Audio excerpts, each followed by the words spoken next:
Welcome back to This Was Supposed to Be Easy, your go-to podcast for connection, joy, and a good dose of laughter. Hosted by two friends who've seen enough of life to know that it's never as simple as it sounds or looks. Each conversation celebrates the diverse journeys we travel, the moments of bravery, the strength we didn't know we had, and the joy we find along the way. Because let's be honest, life is full of things that were supposed to be easy, but turned out to be harder. And definitely funnier than we thought. This is Amy. And this is Cheryl. And if it were easy, we wouldn't be here.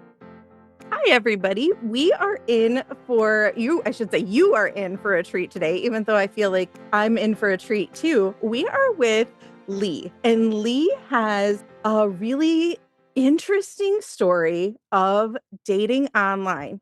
I think stories. Many stories. Yes. But why we wanted her on today is to talk about some of these lessons learned over the last 6 months of her online dating experience, especially after experiencing things like being a widow, being in kind of midlife, menopause, all those other things that tie in now into dating and what that looks like. So I am going to, like I said, introduce Lee to this conversation, but I also want to bring up the point that her day-to-day job is actually a counselor therapist. And so as we're having some of these conversations, I bet we can also think through the lens of what this looks like from that added interest and perspective. So Lee, thank you so much for being here today. I'm excited to be here. Wonderful. So let's jump off with kind of how did you get to this point? So what happened 6 months ago that made you say, now's the time? Good question. I love that question. So I lost my husband very suddenly and unexpectedly shortly after our 6th wedding anniversary. And that coincided with the pandemic, which sort of shut me off from accessing a lot of in-person supports that I would have otherwise used during that time, like perhaps going to the gym or getting a massage or other sorts of services. And then along the way, I had kind of a catastrophic domino effect of a number of other traumas and losses, one after the other after the other. So I was in a few years of my own grief and trauma specific treatment. And during that time, I elected to stop seeing grief clients on my own caseloads because it was just too triggering for me. And about 4 to 5 years into my own trauma and grief counseling process, I started to explore the possibility of dating again with my therapist. We talked about a lot of things, like what it would be like to try online dating again, since I had met my husband in that format several years before. We talked about what partners might be available to me and how I might feel specifically about the possibility of dating in the 50-something age range when I don't have children, let alone grandchildren, but many of the men available to me would probably have both. And what a strange kind of mental place that put me in. We talked about trying to find a partner that could accommodate holding space for my late husband and other factors. And so as I kind of tap danced around whether I was ready or not, she said something that stuck to me. And I spent a literal year thinking about it. She said, I don't think it matters whether you rejoin online dating apps now or 10 years from now.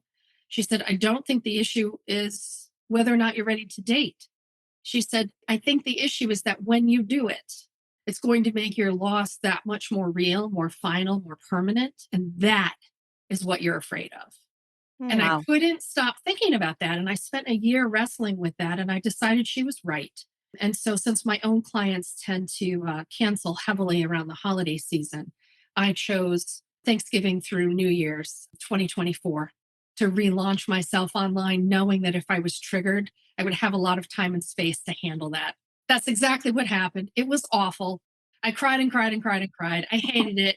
I wanted to take it all back, right? It was absolutely a fresh grieving wave. But I got out the other side in a few weeks and realized that I was ready to be there again. She had been right. So I guess what was that like for you? Obviously, the grief and all of that, but the actual dimensions of it. How did you know which websites to use? Did you go back to just what you had done before? What was kind of the process like for you? So I joined 4 apps this time. When I met my husband in 2010, I was on 2. So I went with eHarmony, although To be honest with you, I have a love-hate relationship with eHarmony because in my experience in 2010 and again in 2025, really high rate of AI and fake profiles. Mm. So Oh, I although didn't know this. yes, really, really high. It's expensive. I really dislike the personality tests that they give you in order to create matches because I can see myself in quite a number of different answers and I feel too narrowly pigeonholed. But I went with it thinking it's got one of the higher trust pilot ratings. It's quality. It tends to draw more professionals. So I thought, all right, fine, I'll try that one again. I did match.com because I know it's just sort of statistically one of the highest use. So I thought the odds of connecting on there might work out. I added one app, and I'm drawing a blank right now on the name, but it was specifically for plus size daters, kind of a niche app. And then I added Our Time, which I had not used in 2010 just because of my age and stage of life. And of the four, Match and Our Time yielded the best results for me in terms of total head count as well as some of the quality connections. And what specifically did you put out there that you were looking for? Well, I'm sort of laughing at myself here because I'm a proud nerd. I'm just going to come right out and own it. And I approached my dating profile like I approach everything in life, which is a little bit too type A, potentially a little too professional.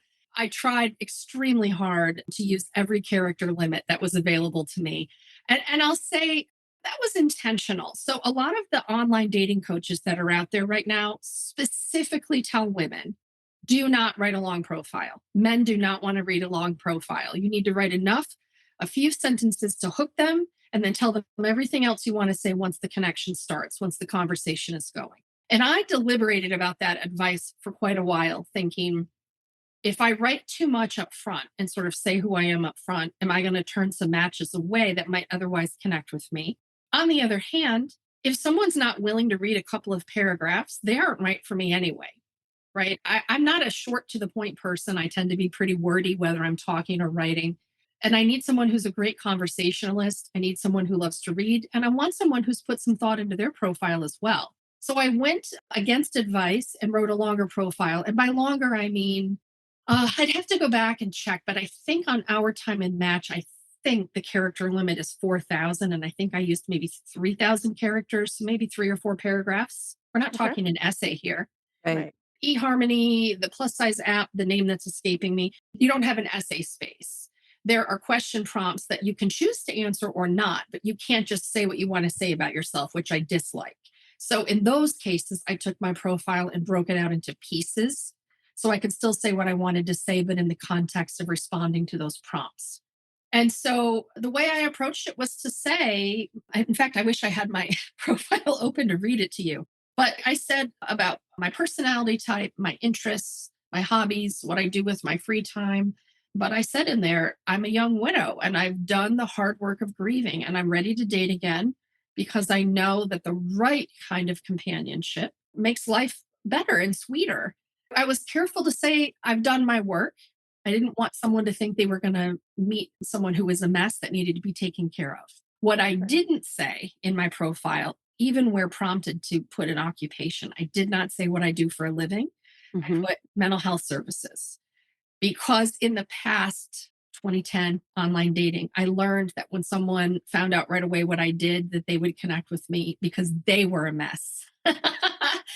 And I was Yeah. looking for a relationship of emotional reciprocity, not someone that I had to take care of. So I intentionally kept my job vague. Yeah.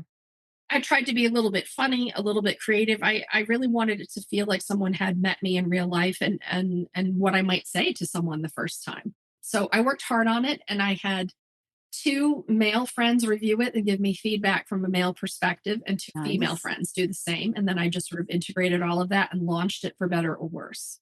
I'm hearing you say several times, I think in several different ways, how thoughtful and intentional Yes. you were, right? From the wording and how many words and who would be willing to read a set number of words to the recommendation from your own, I believe you used the word therapist, Mhm.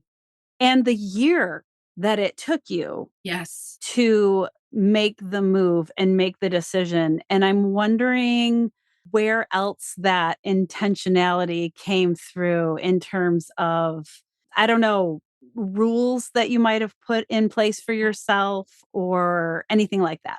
Well, let me start by saying I'm caught off guard that I'm kind of choked up. I did try to be very thoughtful and intentional, and I don't know why. It's making me a little emotional to have somebody see and affirm that. Thank you. Sure. That's the kind of person I try to be in all areas of life. It's nice. It's really nice to have that validated, but I think also, ironically, that was my biggest disappointment with online dating was that I didn't find the same. In fact, the only really thoughtful and intentional profile that I connected with was someone that I went on to have a relationship in real life and truly thought I could fall in love with, and that person was cheating on me. So the written profile wasn't the reality, right? But in terms of being thoughtful and intentional, yes, I did approach it that way. And one way I did that was that I was very careful in selecting the photos that I used. I used photos where I was fully made up, photos with no makeup, and I used close-ups and full body. I didn't use filters. I don't have anything to hide. I have great self-esteem and great confidence. And I know that some people get really nervous.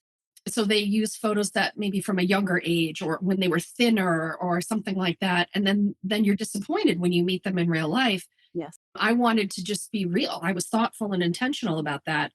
In fact, funny side note, on eHarmony, I connected with someone who I thought was a good looking guy, but he had one profile photo, kind of a close up of his face, and he was wearing a polo shirt with his employer's logo on it. And the shirt said under the employer's logo, Director of IT Services. This is relevant because all of the other photos on his profile were clearly of him from college, so probably 20 to 30 years younger. Oh, And I oh, mentioned this in my first message to him. And I said, I don't understand why you have all these pictures from playing football in college. You're a really attractive guy. And you've lived a life and had kids. Where are all the photos from the last 30 years? His response was, I'm not good with a camera. I don't know how to do digital photos. I just had to use what I had. And I responded back and said, your profile photo shows that you're the director of IT services. So this isn't adding up. Bye bye. Right. In other words, either you know what I mean? Like that was clearly an excuse for someone who had really low self esteem. and you Oh, have to yeah, use your own investigative skills correct, and correct, smarts, your own smarts to correct, weed out. correct, Yeah. correct. So, in terms of being thoughtful and intentional, there's a few ways I did that. One way I did that was I did not respond, or I responded very carefully to what I call a lazy like. And Hmm. what I mean by a lazy like is over the 6 months on these four apps, I got hundreds and hundreds of a heart reaction to my profile with no message. I would quite often not respond if I had no interest in the person, or if I had some degree of interest, I would respond with this question. Besides my photos, what was it in my written profile that made you want to reach out and connect with me? Hmm. If he didn't answer, or he was just like, you're cute, haha. Or some of them just said, oh, I didn't read it. I just liked your pictures or whatever. That was an instant deal breaker for me. And so at first I found myself thinking, this doesn't make any sense. Why, if someone's really trying to connect with someone they're interested in, why wouldn't they at least say hello or my name is or nice to meet you or some sort of icebreaker? So, one way I'm protecting myself from a relationship in which I'm going to be doing all the work is by immediately not engaging with someone where from the get go, I'm doing all the work.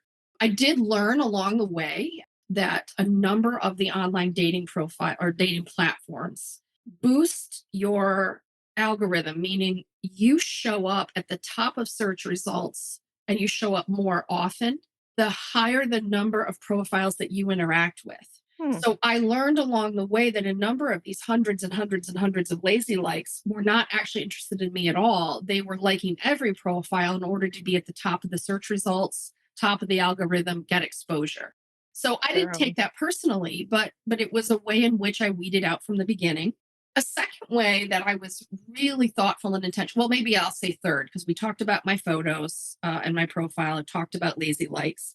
I automatically ruled out profiles where the men had lots of photos with their little children. And that Hmm. showed really poor judgment to me that someone would have the faces of little kids on an online dating site where there could potentially be inappropriate people looking for inappropriate things. Mhm. That just seemed like poor judgment to me. photos where they were with their kids, but they maybe had put an emoji or blacked out over the faces were fine with me. And I was willing to engage with those. Hmm.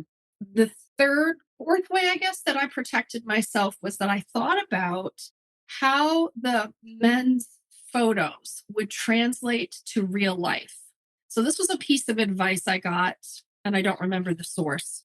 I wish I did because it's brilliant. But whoever the source was said, think about whatever they're doing, however they're posing, and whatever setting they're in, as if that was happening in real life the first time they met you, and whether that would change how you would engage with it.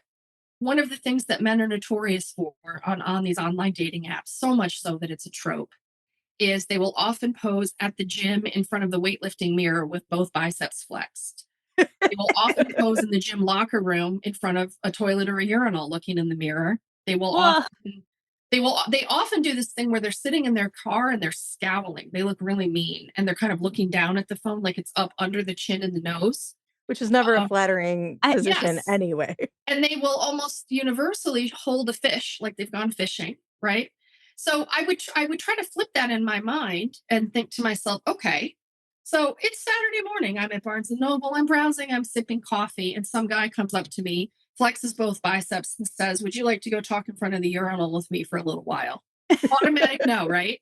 Right, Let's right. say it's the grocery store and somebody bumps into my cart and I turn around and I'm smiling. And instead of saying, "Hi, my name is whatever," he just scowls at me and stares down like he's looking at his phone, right? Like when you think about the body language or the choice of settings or what people are doing in these photos and whether it would translate to someone you'd want to talk to in real life, that right there was another way that I was intentional and thoughtful with ruling out a lot of people because their choice of setting is their digital first impression. Right. Right. And Mhm. if they're going to make an incredibly low effort right from the digital first impression, that tells me exactly how the relationship's going to go and what kind of effort they are not going to be putting in. Because that's Right. that's when you're at your best. When you're first meeting and falling in love, you're at your best. Yeah. Right. And if the best you can do is a shirtless selfie in front of the toilet in your bathroom, then we're not on the same page here. I wasn't looking for a supermodel. I wasn't looking for a six pack. I wasn't looking for money. I wasn't looking for anything other than, is this person thinking through and putting some effort in like I did? Hmm. So it's not that I went into online dating thinking I would fall in love again. I mean, I certainly hoped I might, but it was more that I thought, surely there will be other people out there putting some thought and some effort in. And statistically, I kept statistics, that's not what happened. I can almost hear someone saying, "Come on, you're being way too Yep. picky." Yep. But there's thousands upon thousands of Yes. people out there. Yes. Isn't that's your goal, is Correct. to be picky? My goal is not to appeal to everyone on an online dating site. I don't want to be McDonald's, 8 million served, right? I'm not interested in that.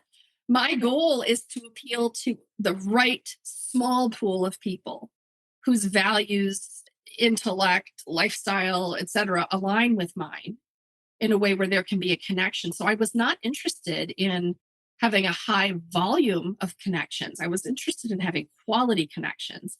And to me, there's a shallow kind of picky, like, oh, if they don't have a six pack, I'm not going out with them. That's Right. not what I did. This to me is the right kind of picky because this person is essentially going on a job interview. They are interviewing for the role of your partner Right. and they need to put at least minimal amount of effort in. Well, in the same way that you would hope that they would put in effort if you were together. Correct. I mean, you're not looking to have a spouse for your child, That's right. you want a That's right. partner. Yeah. Right, exactly. So yeah, sure, you could make the argument that I was being picky, but I was, I think, picky in the right way. Yeah, well, and we might have had a quick conversation about this before we started the interview, but I mean, I have been married since, well, I've been married a while, and it's been a long time.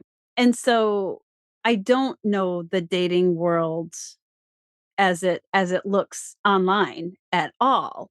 But I probably have been guilty of having that thought of, well, at least that's an option now. It makes it easier. And Hmm. I'm hearing you sort of say, and I'm thinking about the title of our podcast, right? This was supposed to be easy. Hmm. You found the experience to be different than you expected. Yes. Well, yes and no. Okay. It was the same in the sense that when I first tried online dating in 2010 and won the lottery by meeting my spouse. Again, we might need to hear about that. yeah, right. So in 2010, I was living in another state in a very small rural town. I had made friends with a group of other expatriates who were from other states. And my girlfriends and I had dinner on Monday nights at the same restaurant, and they were partnered. So I was not religiously or politically a fit for the culture that I was living in at the time, although I enjoyed many, many things about it. It was a great experience in terms of dating. It was not. So my girlfriends urged me to try online dating, and I wanted nothing to do with it. I think I had a lot of stereotypes about it, but I'm also not the type that's going to go sit at a bar. It's not me. So how do you meet people? Exactly. Right. But one of them, who shall remain nameless because she may hear this, she said to me, no, no, no, no, no. No one in this group is expecting you to fall in love or even wants you to fall in love. The only thing we want from your online dating is for you to go out on dates and come back to our Monday dinners and tell us hilarious horror stories. We want pure entertainment out of this. And although I did meet my husband along the way, which was a total and unexpected fluke, I met him the day I turned off my accounts. At the same time, through those 6 months, I had what I call the worst date of all time of all human history. We need to hear about It's that. legendary. It's a legendary story, and I'm happy to share it if you would like. Many people have heard this Please. story.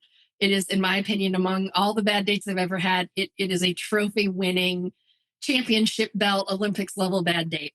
So, like one of the Monday stories I came back with is that I had gone out to dinner with an attorney who got really huffy and left in the middle of our dinner date because I expressed a level of discomfort with the fact that, at that point we would have been in our mid 30s. He was dropping his laundry off every week for his mom to do, and his parents were paying for his vacations. And he's an attorney, right? Making far more money than someone in mental health makes. And he was offended that I didn't think that was appropriate. And he left in the middle of dinner, right? So I got to pay the bill there. You Um, probably and say thank you. exactly. Right. Each time it doesn't work out, it is a gift. Yes. Yes. It is absolutely a gift to let people be who they are and just watch what happens.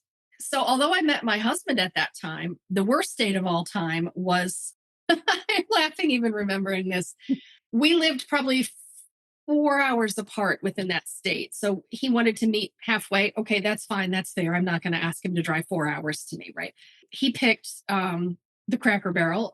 So we met at the Cracker Barrel, and he was racist and rude to the waitress. Two deal breakers for me right off the bat. But I was trying to be polite. We had our meal and we were leaving. As we got to the parking lot, and I'm sending no romantic signals, zero, none. Didn't accept a second date, right?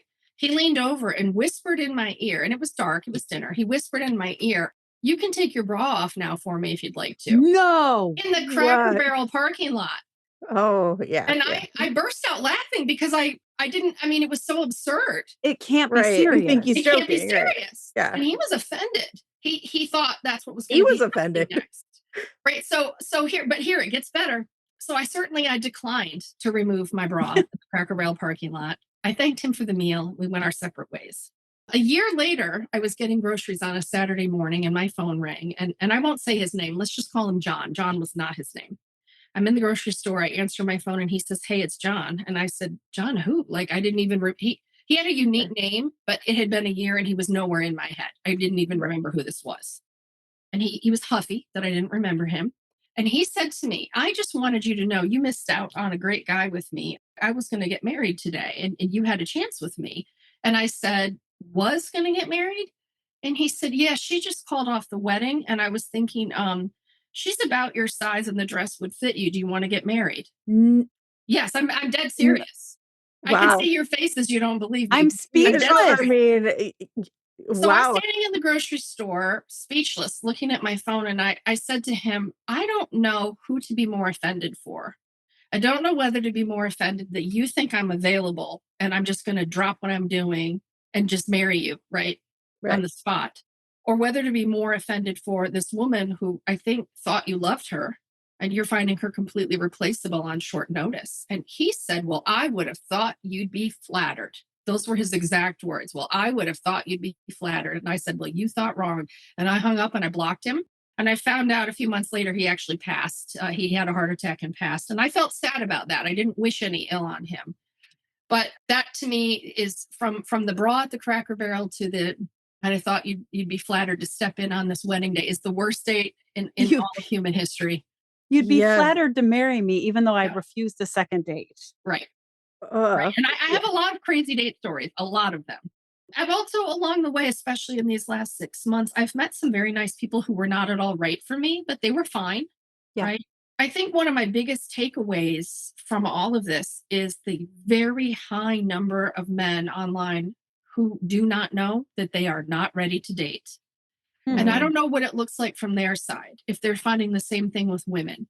But across these 6 months and four apps, I kept track. I looked at over 5,000 profiles for people plus and minus 7 years in age of me. So that would be, I guess, 41 to 55, Mhm.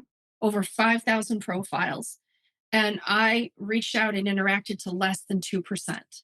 Less than 2%. Don't get me wrong, there were some that I thought were really good looking, but I didn't reach out because there was nothing in the profile to connect over. But there was such a low number that had put any thought or any effort into the profile on a level where I even wanted to interact. In fact, what I saw happening most often was that in each prompt where there was a question to answer or an essay spot, the men would write, I don't like writing or I don't like talking about myself. Just ask me what you want to know. So that right there from the beginning is putting all the work on the woman. That's an automatic no for me. Mhm. So if you think about profiles that were actually written, that right there was, I'm sure, less than 10%, Mhm. right? And out of that, someone that I might have something in common with or have some interest in was about 2%. Although I saw some studies that said the average online dating app has a 2.5 to 5% success rate with matches. So I think my experience probably tracks with that. But I was just stunned by how little effort was put in. And I'm thinking, why would someone be spending money and spending time on these apps if not to connect with someone? I don't know what that's about, right? But I was thoughtful and intentional about putting effort on my side, and I just didn't find that reciprocated. This is probably a very weird comparison, but I'm thinking about other ways that you put yourself out there with a goal in mind. And I'm thinking about a job search, right? Like Yes. when you create Yes. your resume and Yes. you create your cover letter, like Yes. this is, or your LinkedIn profile, I suppose, right? Like this is what people see first Correct. and make the decision about meeting you further or not. And if your true goal is Hmm. to, in this, in that case, find a job or a career or, something that greatly impacts your life, you want that to be the best version possible. That's how I think of it, which is why I've been so confused. Again, I didn't think it was necessarily going to be easy to find someone of compatibility, let alone to find love. I was very open minded. When I went into dating, I was open minded that I would learn about myself, maybe make a new friend, maybe date. I didn't have an agenda in mind, although I certainly hoped I would find someone.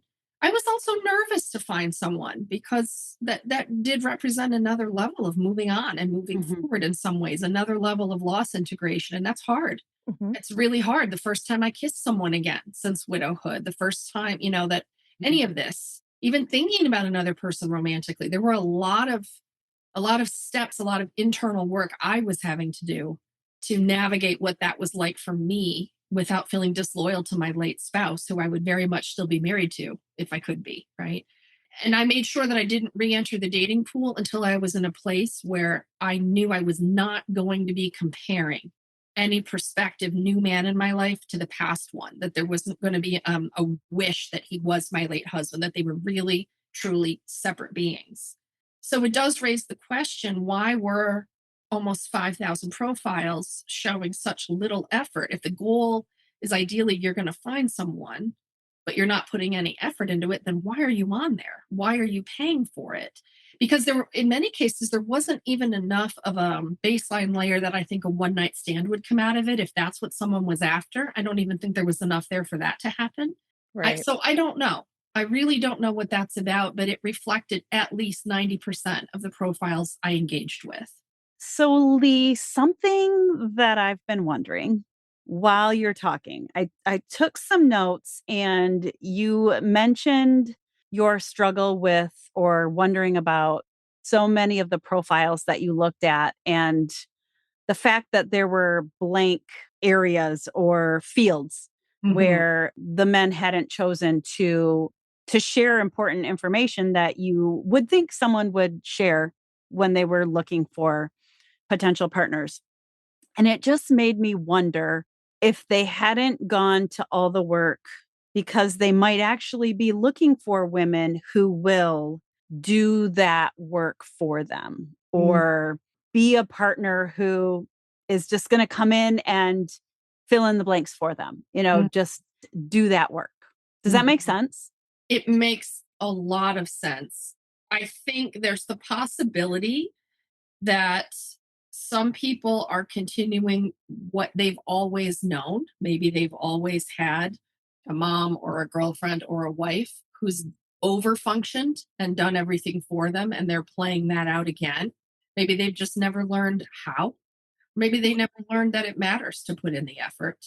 Well, So we that saw that with that gentleman you were saying whose, mom was doing his laundry still and paying for his vacation. He's probably not had to put in a lot of effort in anything other than maybe career. right. And he didn't like it that I felt that that was a concern for someone who was marketing himself as being ready for a mutual partnership, for marriage or for monogamous dating in some way. Right? Like to me that reflected not having finished growing up. But he didn't share my concerns about that. In fact, he thought it was problematic that I thought it was problematic. Yeah, I feel like some of those behaviors are similar. There are things I don't need to take care of in my life because I have other people to do it.